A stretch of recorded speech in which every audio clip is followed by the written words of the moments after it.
मेरे समक्ष आदरणीय आर्या जी खड़ी हुई हैं, जो एक बहुत अच्छी नीलम आर्या जी हैं समाज से। मैं उन्हीं से परिचय ले लेता हूँ सीधे मैं कुछ बताते हुए। मैं आदरणीय नीलम आर्या से पहले परिचय लेता हूँ।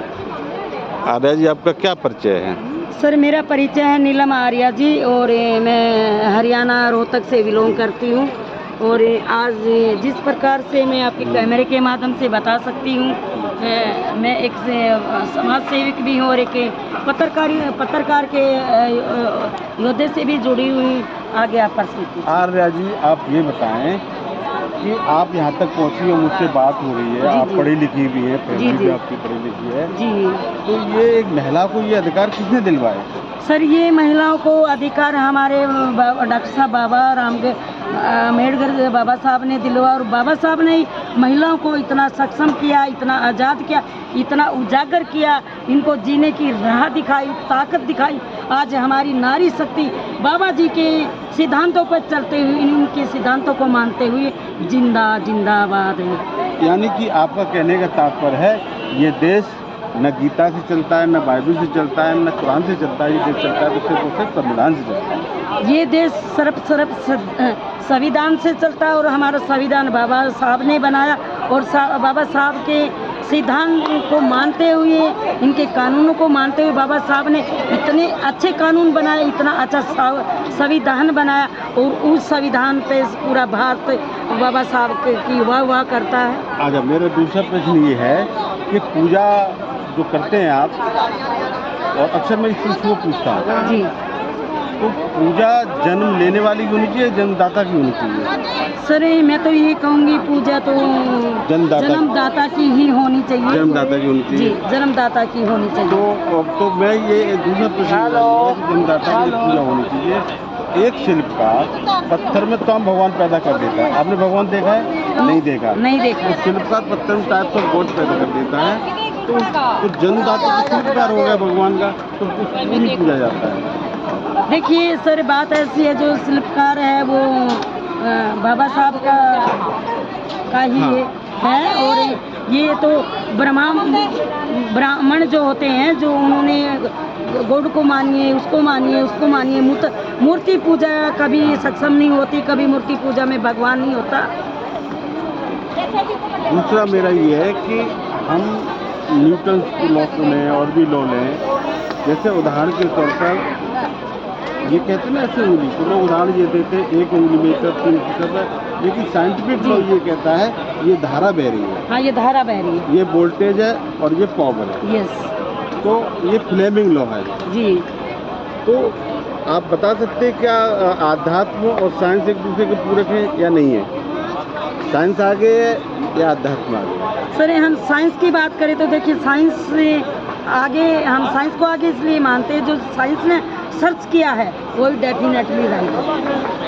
क्योंकि अभी आपको दूसरा प्रश्न मेरा ये है कि एक तरफ किताबें रखी हैं जी, एक तरफ 2 पैर वाले हमारे जैसे खड़े हैं, तो आप किताबों की तरफ जाना पसंद करेंगे या 2 पैर वाले की तरफ? देखिए, किताबों में तो हमें सिर्फ पढ़ा जाता है, सीखा जाता है, जाना जाता है, लेकिन हम जो पैर पर खड़े हैं वो हम सक्षम हैं। अच्छा, किताबों से मतलब कहने का तात्पर्य है आपका कि 2 पैरों वालों से उतना ही जाना चाहिए जितना हमें सहयोग मिल जाए। किताबें हमें से देती हैं। हाँ, देती है। आप बीमार पड़ जाएंगे तो कहाँ जाएंगे? हॉस्पिटल में जाएंगे, मंदिर मस्जिद? नहीं, अगर हम बीमार पड़ जाए तो हॉस्पिटल में जाएंगे, तो हॉस्पिटल में इसलिए जाएंगे, हॉस्पिटल में साइंस डॉक्टर होते हैं, मेडिसिन डॉक्टर होते हैं, MBBS डॉक्टर होते हैं, और मरीज दवा से ठीक होता है, मंदिर मस्जिद से। यानी आपका कहने का तात्पर्य है कि मंदिर मस्जिद गुरुद्वारे में कुछ नहीं मिलेगा? कुछ नहीं मिलेगा बिना साइंस के, बिना साइंस से कुछ नहीं मिलेगा। मरीज हमेशा डॉक्टर से ही ठीक होएगा, साइंस से ही ठीक होएगा, मंदिर मस्जिद से नहीं ठीक होएगा। तो आपको एक राह दिखानी है अपने चैनल के माध्यम से, आप अच्छा चैनल है आपका, तो आप कैसे भारत को विकासशील से विकसित कर सकते हैं? हमारे साथ भारत विकासशील है, विकसित नहीं हो पा रहा है, क्यों नहीं हो पा रहा है? क्योंकि इस भारत में इतना अंधविश्वास है। देखिए सर, भारत पूर्ण रूप से विकसित तो हो जाए, मतलब पूर्ण रूप से विकसित इसलिए नहीं होता, हमारे भारत देश में कानून तो हैं अच्छे, बट उनका फोकस नहीं होता। वो क्यों नहीं होता? हमारे भारत देश में अंधविश्वास इतना फैला हुआ, फलाना मस्जिद, फलाना मंदिर, दकड़ा, मतलब एनीवे बहुत सारे ऐसे आप अपने गुरु हैं, आप अपने धार्मिक स्थान बना रखे हैं। तो इस करके अंधविश्वास जो फैला हुआ, लोगों में जो भ्रम फैला हुआ, लोगों के बीच से वो भ्रम नहीं निकलता, वो भ्रम में ही लोग मतलब जिंदा रहते हैं, इसलिए सक्षम नहीं हो पाता। देखिए, आपने बहुत अच्छा बोला, बहुत अच्छा। तो आप देश की जनता को क्या संदेश देना चाहेंगे? सर, मैं देश की जनता को तो यही संदेश देना चाहूँगी। देखिए, काम अपना कर्म है, और हम कर्म करेंगे तो हम अच्छी पदवी पा सकते हैं, और हम अच्छा बने, नेक बने, स्वस्थ बने। और देखिए, आपका कहने का तात्पर्य है बिना कर्म के कुछ नहीं मिलता। हाँ, बिना कर्म के कुछ नहीं मिलता। जैसे मैं आपको एक उदाहरण देती हूँ, मैं भगवान की ही बात करती हूँ। हम यहाँ जा रहे हैं, हमारे आगे खड़ा आ गया, खाई आ गई, और जब तक हम उसको अपनी सुरक्षा खुद नहीं करेंगे, उसे टलेंगे नहीं, तो क्या भगवान उसमें हम ऐसे करेंगे तो क्या भगवान हमें हाथ पकड़ के खींच लेगा? भी खाई आपके आगे आई, आप हट जाइए। हटना तो हमें खुद होगा नहीं, तो कर्म हमने खुद करने होंगे, और उसका फल तो देना भगवान के हाथ में। हम अच्छा कर्म करेंगे, अच्छी मेहनत करेंगे, तो हम सक्षम रहेंगे, जिंदा रहेंगे, आबाद रहेंगे। इसी के साथ जय हिंद, जय भारत। भगवान की फुल फॉर्म बता सकते हैं क्या है? जय हिंद, जय भारत। मैं बताता हूँ। भगवान की फुल फॉर्म: भा माने भूमि, ग माने गगन, बा माने वायु, आ माने अग्नि, और ना माने नील। ये सारी चीजें बता सकती है प्रकृति की। प्रकृति तो भगवान कौन होगा? प्रकृति हो गई ना।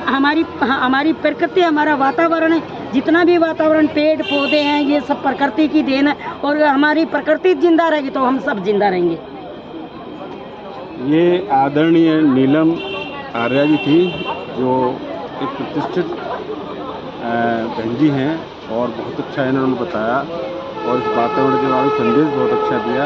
और यहाँ आकर के ना अपार प्रशंसा हुई, उनको कुछ सीखने को मिला, और वो चीज़ सीखने को मिला कि अंधविश्वास नहीं होना चाहिए, केवल विश्वास होना चाहिए। विश्वास में ही भगवान होता है। देखिए सर, विश्वास सबसे बड़ा है। विश्वास में प्रमाण को प्रत्यक्ष की जरूरत नहीं होती। अगर विश्वास होगा तो हमें किसी सर्टिफिकेट की जरूरत नहीं होगी। विश्वास ही एक सबसे बड़ा मान्य पात्र है।